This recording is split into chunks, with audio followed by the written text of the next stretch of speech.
Meet Kathy Anderson. Kathy, what are you going to do today for us?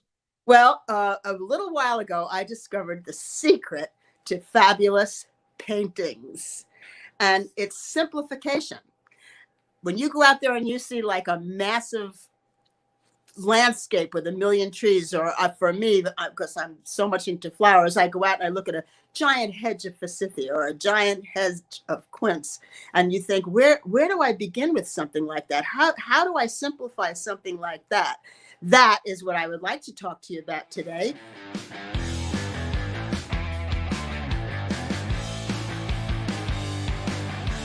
Give us, Kathy, give us a little studio tour.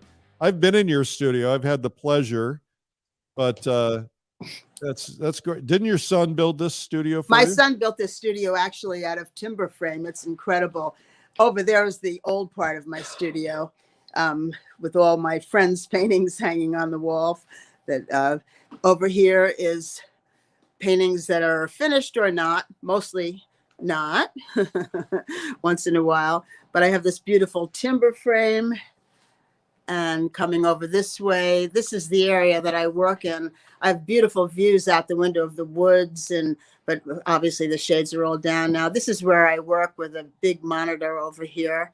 And then I have my little couch, which people say, oh, you'd have so much more room in your studio if you didn't have a couch. But, that's where I do all of my looking at my books. And is that Kathy, is that the casting couch?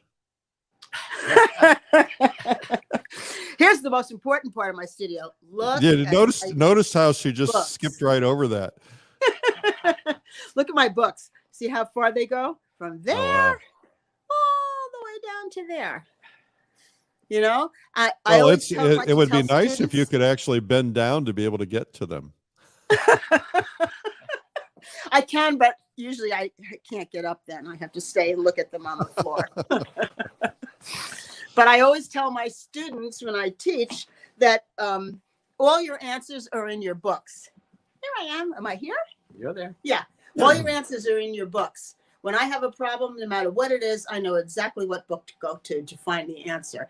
And I sit down on my comfy couch with my cats, and I go through the books, and they're like, boom, I find the answer. And I run back to my easel. It's so exciting. So are you finding the answer by looking at the pictures or by reading? No, looking at the pictures. I've never actually read any of those books. Well, you have to learn how to read first. I read what?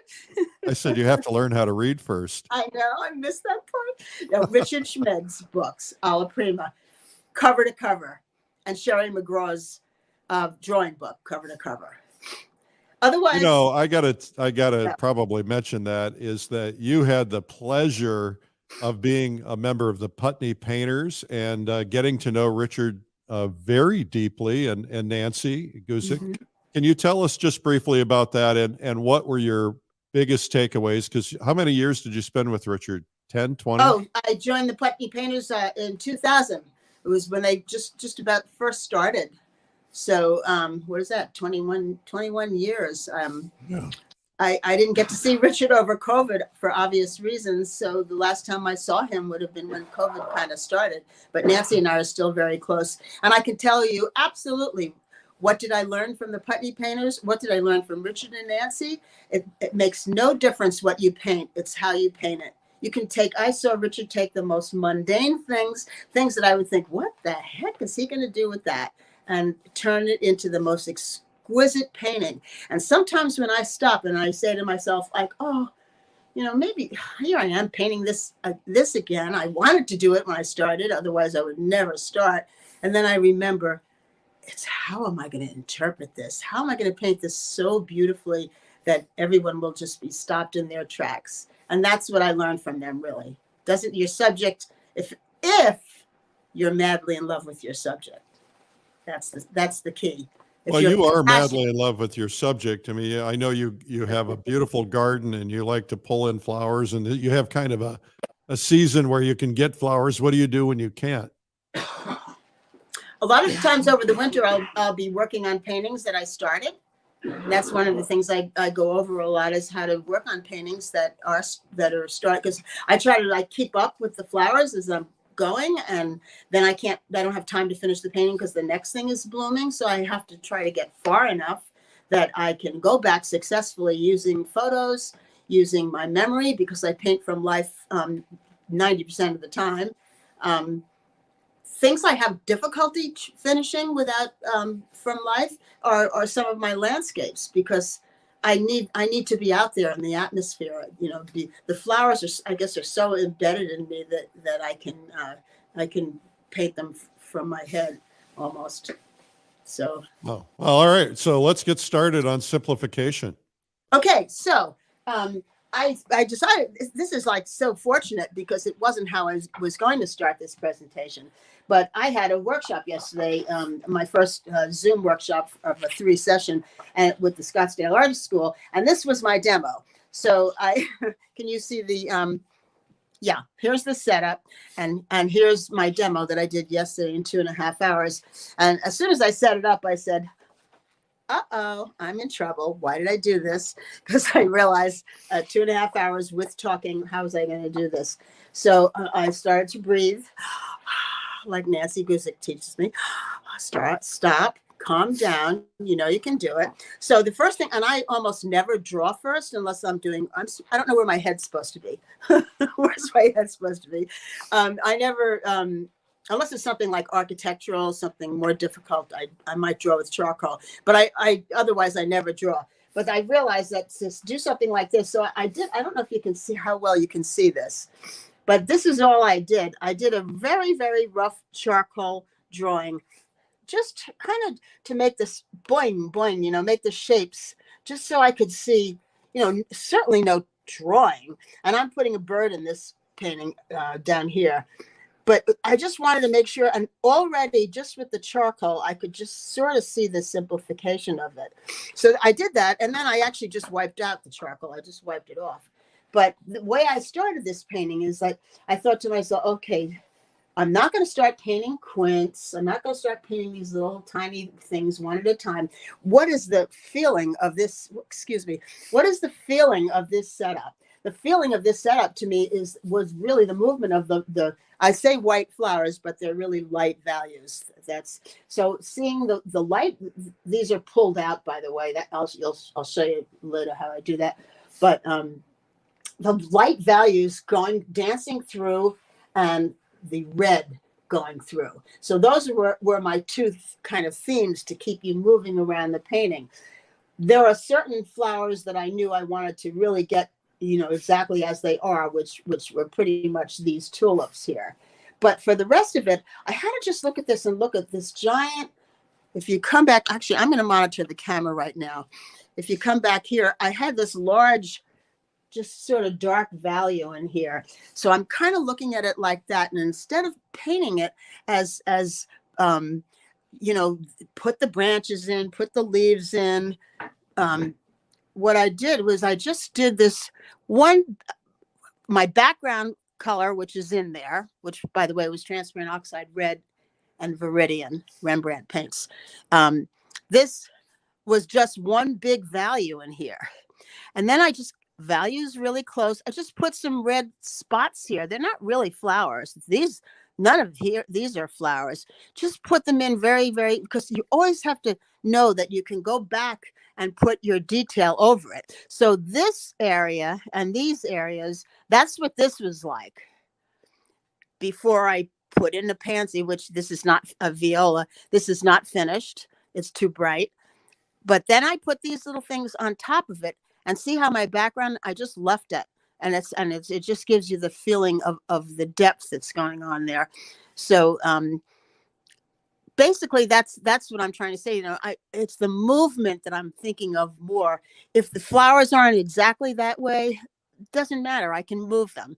I can go like this and this, and then I make sure this leaf comes down. It's pointing you down. So I'm thinking of all of this, harmonizing it with the background color that I put in first. Let me ask you a question.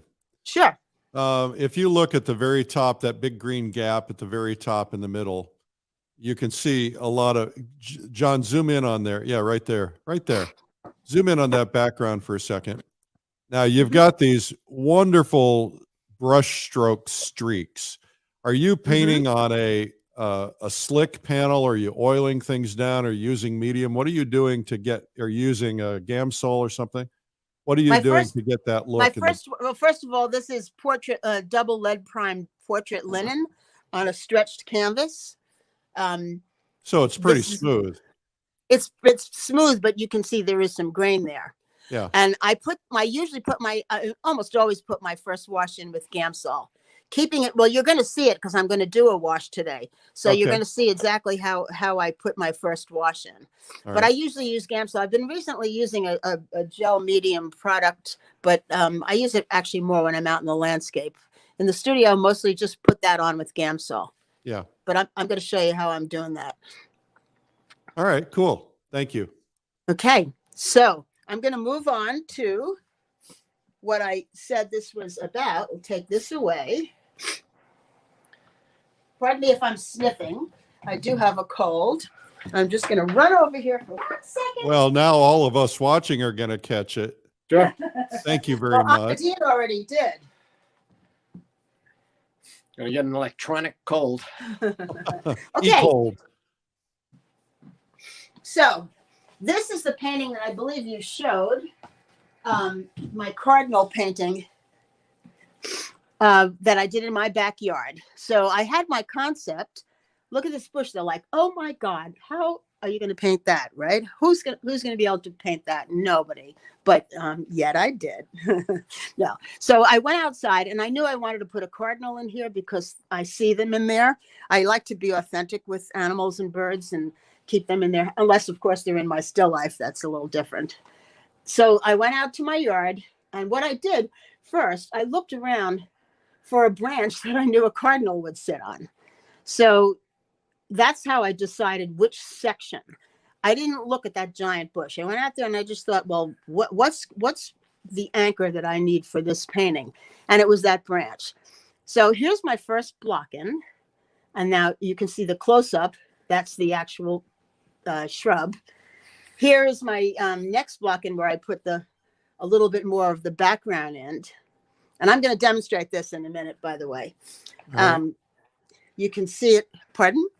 Oh, you can see it a little more closely here. See all this nice gray back here and the whole shrub, because the quince comes in without leaves first, just tiny suggestions of them. So that's kind of what I did here. I just put all of this kind of a gray background right here. And then I kind of pulled out, which is the way I paint a lot of the time, most of the time. And then I started putting a little bit of the flowers. When you have a mass like this, you really only need to choose a couple. And it doesn't matter where they are. If you look at this right here, I picked these from outside. So if I was going to paint this, here, let me get a little closer with that. If I was going to paint this, I would look at this quick and I would say, oh God, look at this one. That's so beautiful. I'm going to pick that one, and I'm going to make sure that one is so beautiful. But then maybe these down here, they would just be as I did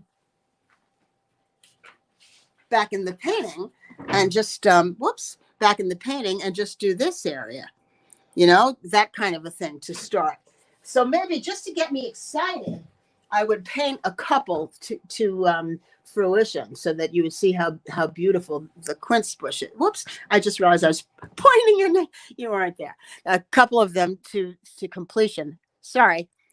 I'm not a cameraman, and John just walked away. Anyway, so this is the way I started. Like I said, I went outside to my garden several times, and then the bird. This is so funny. Of course, we all know how many birds and anything you want is on the internet. This is what I use. This is a catalog. The date on it is 1987. I have a whole file with all kinds of. I have a whole file with all different species of birds. What? So, Kathy, would Yes. you address the idea of painting from photographs versus painting from life? Yes, I do. I believe in using photo reference, and usually it can only be done successfully if you have a lot of life painting experience. That's why I can paint a garden from life. I could paint a huge painting from a photograph, excuse me. But I wouldn't even be able to get the energy or the feeling in me to try to paint a certain kind of a landscape in maybe, just trees and something that would get me so excited. John, can you hand me that tree painting over there, please? Something that would get me so excited in person in a landscape, I couldn't even imagine coming home and trying to, taking photographs and coming home. This painting I did up in Putney from life. I finished it in the studio, but the trees, these were all done from life, everything here. I went over some of these leaves and things. But I paint landscape a lot. I was a member of the Rocky Mountain Plein Air Painters, and actually, I used to always go for the flowers there too. The aspen trees, I love so much. You and Roger Rossi. I have a landscape painting that you gave me that you painted out at the Flume in the Adirondacks when you came up to the Adirondack event one year. Well, I'm happy that you have that. Now it's time for you to buy. I am too. I'm waiting for you to die so the value goes up. Okay, so I just wanted skipped right past that one too. I did. I wouldn't want that to happen, Kathy. I love you. Well, it's gonna happen, Eric. So here is what I was going to show you. So I did this. Whoops, is this too much in the way? I'm afraid to. Is that in the way too much? A little bit. I can't move it. Here, can you move that table just a tiny bit? Everybody give a thumbs up and a heart for John, the cameraman / husband. Studio boy. Studio boy. That's what he's known as, actually. Okay, so this is the way I did this in advance, but this is how I might start something like this. That's what I was talking about. I think my background was transparent oxide brown and ultramarine, and mostly I use Michael Harding and Rembrandt and Michael Harding paints, but it was just a wash with turpentine. It totally gives you the feeling of what was going on here, right? So that's all I really needed. And then I started pulling out some of the branches. This was something different. I started doing this and then I didn't finish. But this is the way I would start it. I might not pull this many branches out. I did pull out this branch. When I say pull out, I'm going to show you in a second. But I would pull out this branch. Can I just ask how much time I have left? You have, let's see, we've got about 35 minutes or so. Really? Oh. Yeah. Ooh. You shouldn't have said that. Here we go. I'm regretting it already. Okay, so John, if you want to come over to my palette for a second. Actually, I've recently started wearing gloves. Never wore them before in my life, but I'm starting to become conscious of all this paint that I'm using. So if I take some ultramarine and I'm going and the transparent oxide brown, that's what I was going to use. You get a beautiful neutral. Yeah, I want you to see really how soupy I'm going to make it too. Here's that gel I was talking about, but I'm not going to use that. What kind is it? It's Gamblin, actually. It's a very nice product. Yeah, I use that too, and I also use Rubloff. Oh, really? Yeah, they're about the same. I mean, I'm sure there's a difference, but I like them both. I just happen to grab whatever I have handy. Okay, so you see how soupy this is? Yeah. Now here's when I have live classes and the students try to do this wash, I see this. Whoops, that's too much blue.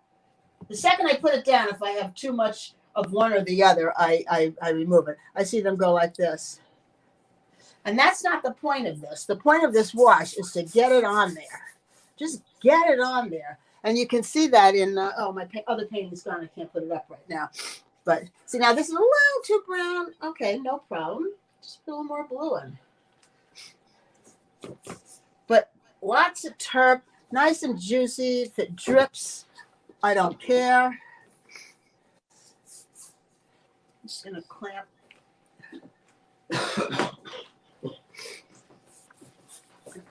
You can see this, right? Yeah. Okay, good. And we're loving it.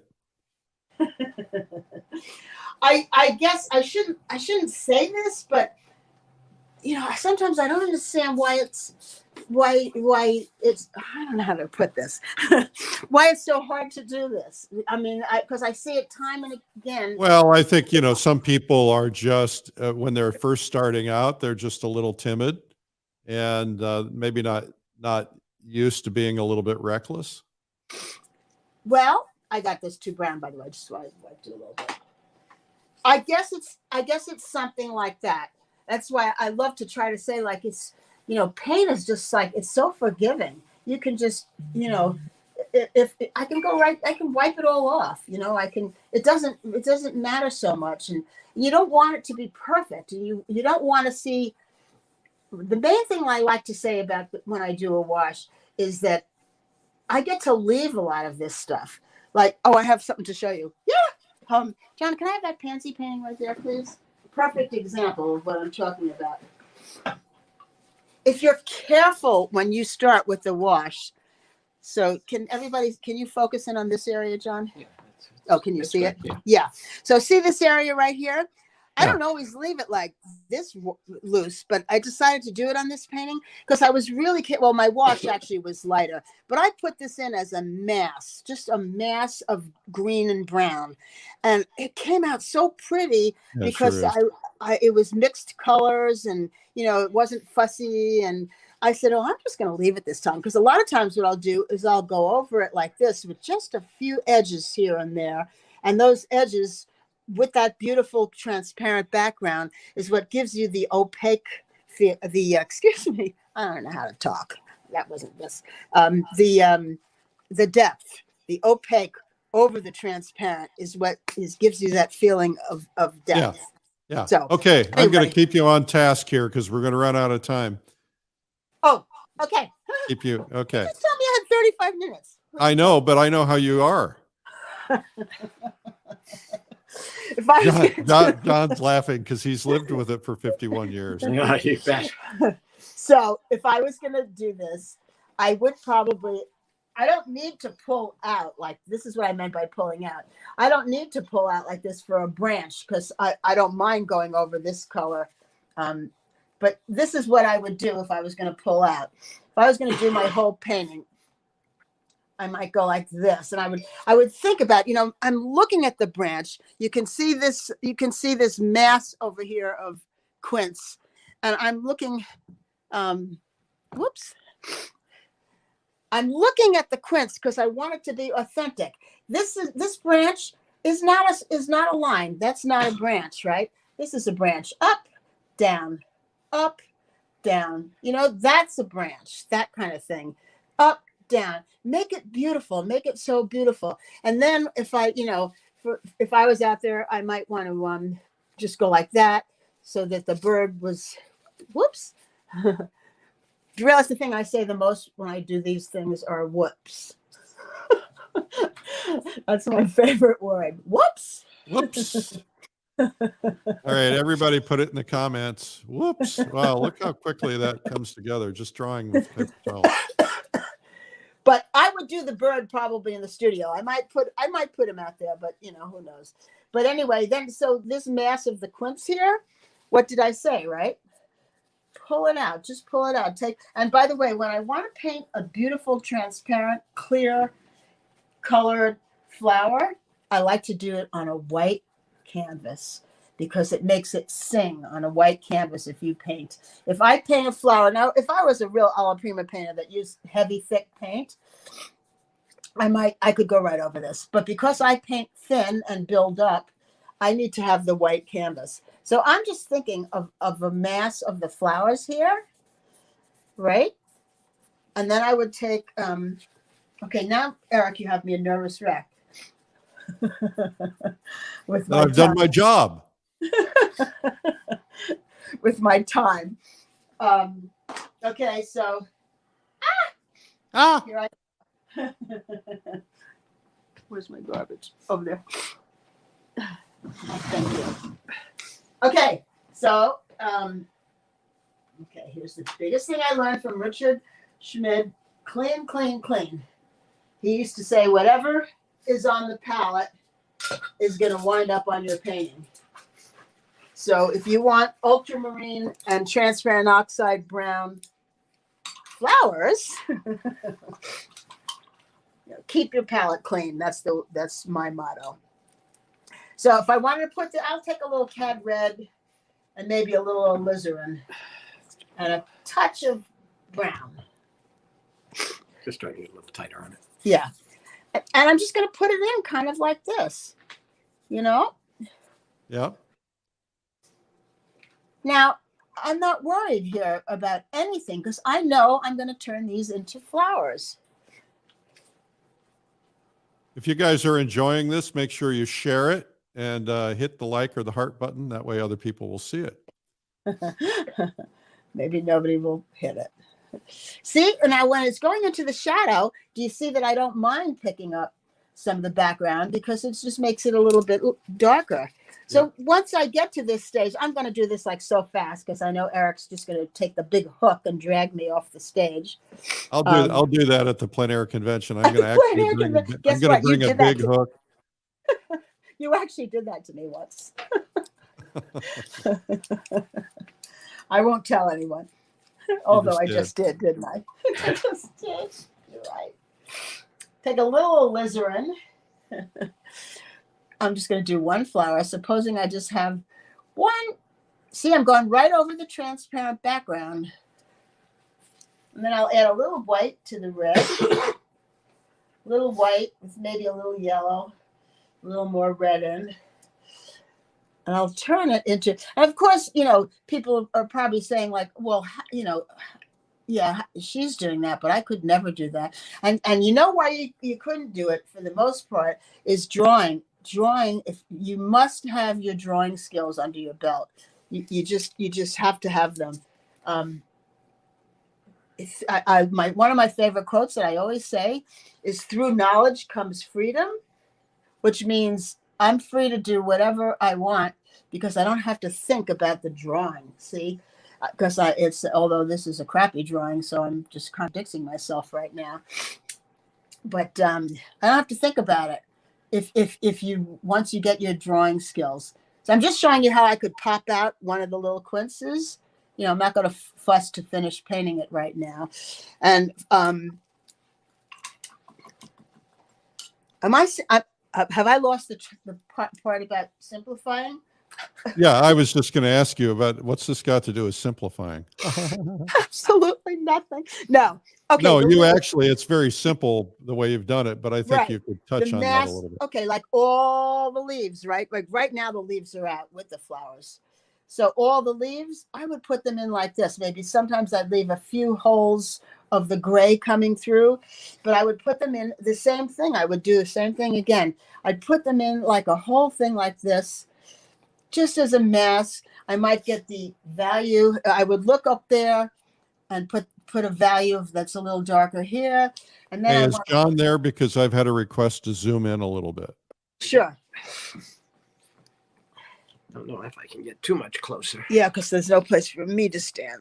That's all right. You can stand. That's okay. We got it. All right. So supposing I wanted to put some leaves on here now, right? Something like that. Wow, just made that three-dimensional suddenly. Something like that. And then I might go back and pop it in. But I have to tell you, this just comes from a lot of experience of doing it and doing it from life. See how I can pop that out then. And I think to myself, oh, well, there's got to be some branches there, right? So, all right, maybe I'll make the branch go up there. In other words, now I'm picking my branches. I'm using my subject to get the accuracy of the quality of what I'm painting. But for the most part, I'm sort of just designing it as I go. Well, what I want to do is emphasize what you've done here in case somebody missed that. And that is that you've taken the complex subject with all the crazy little flowers and you've clumped them into a couple of big shapes. That's exactly what I've done. Thank you, Eric, for You're noticing. welcome, Kathy. I'll be your interpreter anytime. I always need an interpreter. So that's what I would do. Basically, I would go back and forth until I made it like, whoops, I'm pointing, but I'm not, until I made it into something like this. And then I would make judgment decisions, like having my darks, paying attention to where they're going, paying attention to where the greens are going. In other words, I'm just, it's it's simplifying it down a little bit. It's really hard to explain this fast, but I'm hoping that. Do you try to connect your darks? I do. I think about that very, very much. Like, look, can you point to this one, John? See, look at that. A little dark here, dark there. And I'll show you.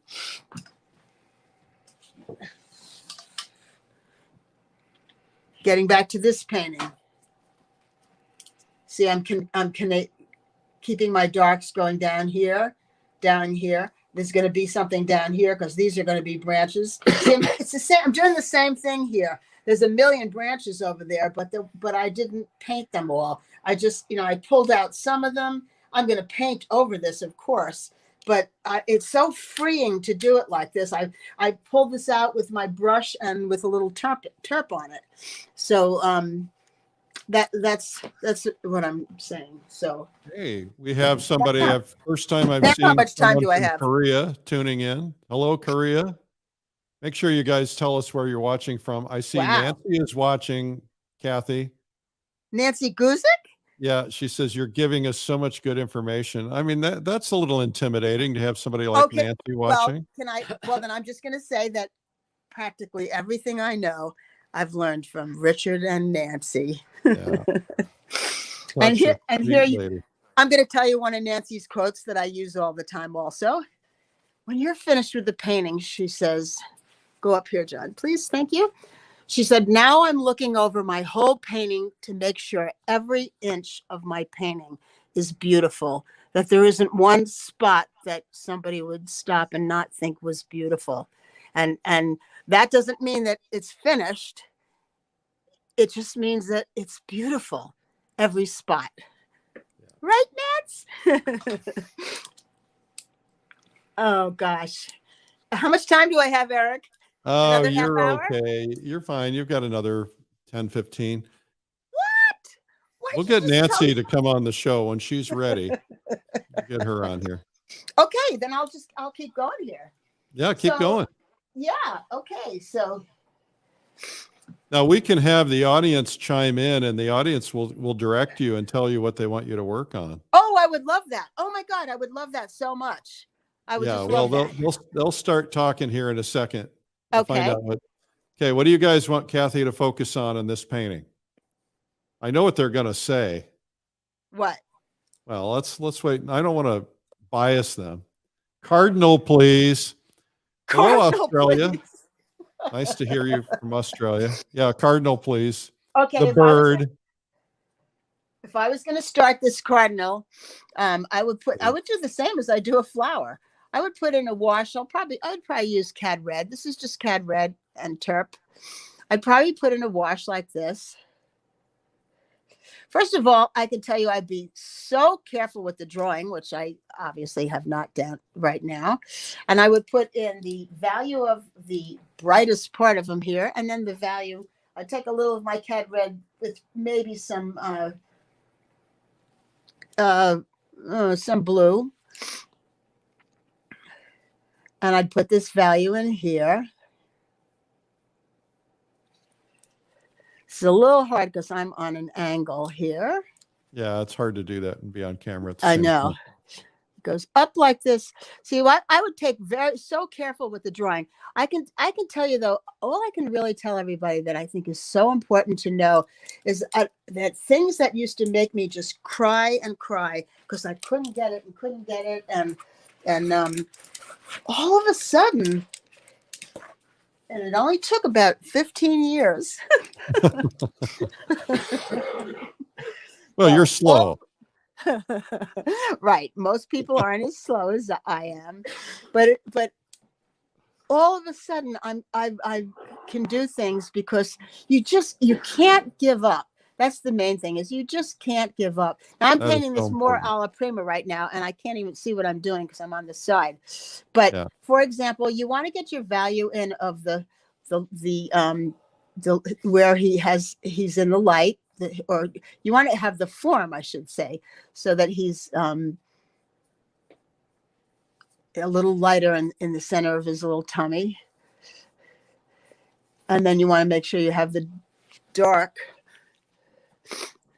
part of his, and it looks to me like I might have him, but I'm not worried about drawing now, because what do you want from me in a half hour? Really. Oh, we want a finished painting, of course. Then I might look at his little face and, okay, so I guess this is a very interesting question. I guess when you say the bird, we'd like to see the bird. I'm really just painting him.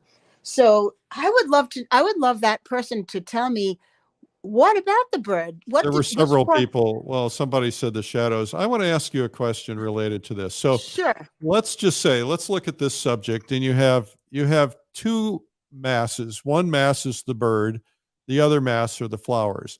Let's say that you wanted the bird to be in the painting, but you really wanted to draw most of your attention to the flowers.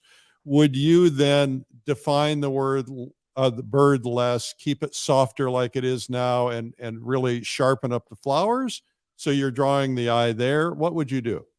Well, to start with, I wouldn't put him there. I mean, what would be, I guess I could put him there and put him in a deep shadow, but I probably wouldn't put him there. That would be to start. Yes, of course, it would be to keep him a little bit more subdued. But in a lot of my I like to put birds in a lot of paintings, and in a lot of them, you almost don't. I have a painting that I did many years ago of a bird sitting in a giant thing of pansies, and a couple of people said to me, "Oh, I didn't even see the bird. I see oh my gosh, there's a bird there. I didn't see the bird." That's what I call an Easter egg. Right, it's a surprise. It's a pleasant surprise. It's a pleasant surprise, I hope. But I love to paint like a deer that's hidden in the woods or something like that. So I think the main answer for me, I wouldn't put him there. I might have him, if I was doing this painting up here.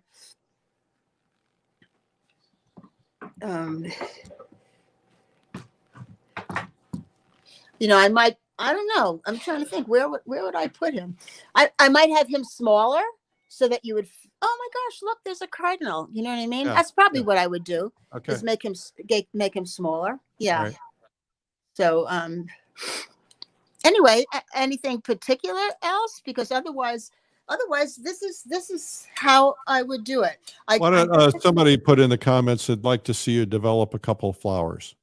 Oh, sure. And I was just going to develop a couple of the leaf areas, but certainly I will do that right as soon as I do this.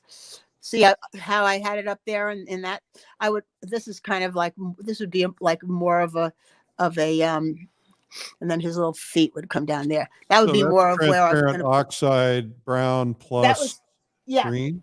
Plus, it was transparent oxide red, that one, plus Viridian, and then I dipped into a little bit of cad yellow. Okay, so more flowers. So fun. By the way, Nancy is the one that taught me, because I used to say, Nancy, your yellow flowers are so gorgeous. They just like sing. They're so beautiful. And she would say, well, the trick is to paint them on a white surface. And she is so right. I mean, I guess if you took yellow paint and blobbed it on there, then that would be the same thing. Okay, so I'm taking I just took a little cad scarlet, developed some of the flowers. Let's see. Let's just make this one a little richer and cleaner. Let's see. I'm just going to look at the bush there. Oh, let's see, maybe if that one was, oh, here's something that's really exciting and important is you have to realize that if this one is looking straight at you, maybe this one would be looking up, right? If they all look straight at you, then you've lost the entire feeling of what's going on in the shrub. So if that one was down, maybe I would put this one going up, right? I put a little bit too much yellow in there. No big deal. Right? And then maybe, see, now you're going to find out that I actually can't paint flowers. I wouldn't believe that for a minute. Eric's like, God, whose idea was it to invite her here? Yeah, well, we've always loved having you, Kathy. Sorry.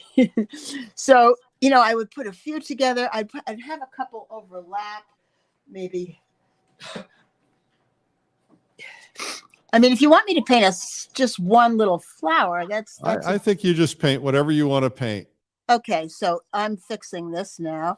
But you All see, right. by the time I finish doing all this, or sometime maybe I'll just go like that. Look, because I didn't have the paint mixed on my brush. But then, of course, in order to make it look like anything, you still have to go back and let me go look at a little bud there. Oh God, they're so beautiful. The quince buds are so beautiful. You got to get the bud in there, right? You got to get the back of the bud. And I'm not just going to go, okay, I need a green thing. Green, green, green. No, it goes in a way, that bud's up there. So maybe this one's coming down, because that's what they do. And maybe that one's like that. And then this one could be really dark here. And oops, I know it's wrong here. I didn't put the center Okay, here. well, are you using a sable brush or a comber on the flower? This is a Rosemary Kalinsky sable. This one All is like one of my favorite brushes. No, it's not a comber. Excuse me. It's a. I guess it's just a little bright, right? Yeah. Very nice brush. Actually, I do love to use the extra long clips. Can't find it right now, so the heck with that. Okay, so I might want to go like that and put that like that.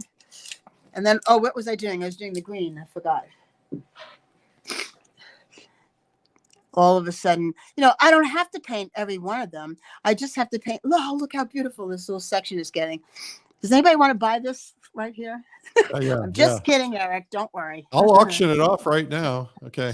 So, by the way, I'm so excited to go to the convention. I forgot if I mentioned this already, but I am going to be doing this sort of thing. Did I already say this? I think I already said it. No. You talked to me about it before we went on air. Oh, okay. So I'm going to be doing something like this, only more. I think I finagled an hour and a half. They were trying to give me an hour, and I said, "What do you want from me? Look how old I am. Look, I can't do anything in an hour." So here we go. Well, everybody's going to be glued to the stage. I announced last week that we also are offering the conference virtually. So if anybody can't make it to Santa Fe, they can watch the main stage online, and you're going to be on the main stage. I know. Thank you. Well, you have friends in high places. Who, Allie? Well, she does run the thing. I know. Okay, please. Anything else? I'd love to do something else. Actually, this is a good time to have you come back on screen so everybody can see your smiling face in case they missed it. And because we can't possibly get it done. John, thank you so much for the camera work. Sure. Kathy, you are amazing. I've been telling you that for a long time. Yeah, and finally I'm starting to understand. As you can tell, Kathy and I have become very good friends over the years. I don't even remember where we originally met. Maybe at Putney Painters. I think It so. was at Putney Painters. It was. You're right. It was. And you ran some magazine and I didn't know it. I never heard of it. It was either this one Was it this one? Or maybe it was this one. Well, I can't you can't even see me. I hit my mouse with the magazine. There you go. That one. It was probably that one.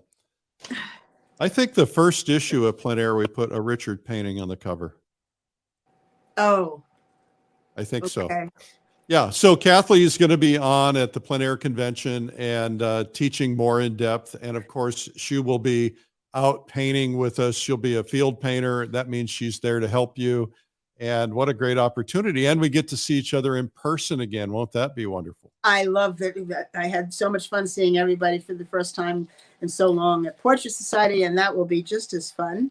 I just wanted to say that Eric is very nicely putting my workshops up, that I have a few coming up, but I wanted to mention the one I'm having at the studio of Everett Raymond Kinsler, which is just like so magnificent to teach in that venue. Oh yeah, and what a sweet man. We miss him. Miss him a lot. Well, we're putting your workshop information, your website in the comments section so everybody can find it there. Thank you. And not only that one, but future ones if they want to look for it. And thank you so much, Kathy. It's been a pleasure having you on today. We always have a lot of fun. I should mention that Kathy has a couple of incredible videos out with us. She has one called Bringing the Garden Indoors with Kathy Anderson. She has another one calling How to Paint Flowers Outside. That painting there is my bedroom window. And it was really interesting the way you tubed the flowers and how you put those together. And then we have this one, painting the flowers in the studio. All of these are at painttube.tv. So make sure you check those out. Kathy, thank you so much. Thank you so much, Eric. It's been a pleasure, and I cannot wait to see everyone in person. Yeah, get rid of that cold before you come, okay? We don't want to spread anything. I will. All right.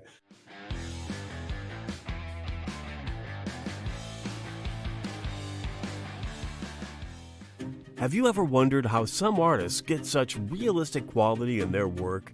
You know, unbelievably beautiful portraits, stunning figures, and realistic-looking still lifes or florals? Painting or drawing realism takes your work to a whole new level. Whether you want tight, carefully rendered realistic paintings, or looser, more impressionistic realism, most high-level artists will tell you that painting is a skill that anyone can learn. If you follow a process, you can paint beautiful, realistic artwork. But where do you learn?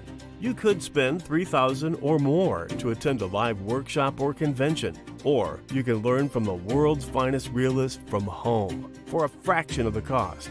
At Realism Live, the world's first virtual online realism conference, you'll get 3 days of world-class artists demonstrating their techniques and processes. This is a comprehensive conference covering all the subjects you want to learn in portraiture, figures, landscapes, still life, cityscapes, color mixing, and more. Taught by the world's leading artists.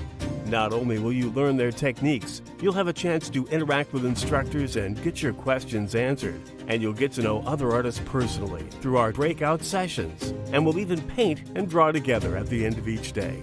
Make new friends in our breakout sessions. Paint with hundreds of others. Get private access to our exclusive members group to become a part of our community. And learn to take your artwork to a higher level. Realism Live is 3 full days of painting and drawing instruction, November 10th through 12th. And for people who want to learn painting and drawing from scratch, start with our Beginner's Day, 1-day atelier on November 9th. Soon you'll be painting faces, people, flowers, scenery, objects, and other subjects. You'll see your artwork improve faster as you learn from top artists and instructors from all over the world. Sign up today and join the world as we learn art together from these amazing artists. Glenn Vilppu, John Potoshanek, Alex Kelly, Ned Mueller, Terry Strickland, Dustin Van Welchel, Lisa Egley, Clyde Aspavig, Sarah Sedgwick, Rose Franson, Chuck Morris, Michelle Dunaway, Michael Mittler, Daniel Graves, Leona Shanks, Alexander Shanks, Juliet Aristides, Carol Peebles, Tony Pro, Todd M. Casey, Cornelia Hernes, Sandra Angelo, Oliver Sin, Sharon Sprung, Mario Robinson, Deborah Hughes, and many more to be announced. And it's hosted by fine art connoisseur and publisher Eric Rhodes and editor-in-chief Peter Trippi. And if you can't watch live, you can watch replays on your own time for up to a year. And it's 100% guaranteed. You'll be pleasantly surprised to realize just how much you can learn in such a short time. Realism Live, from the publishers of Fine Art Connoisseur magazine. Sign up today to reserve your seat now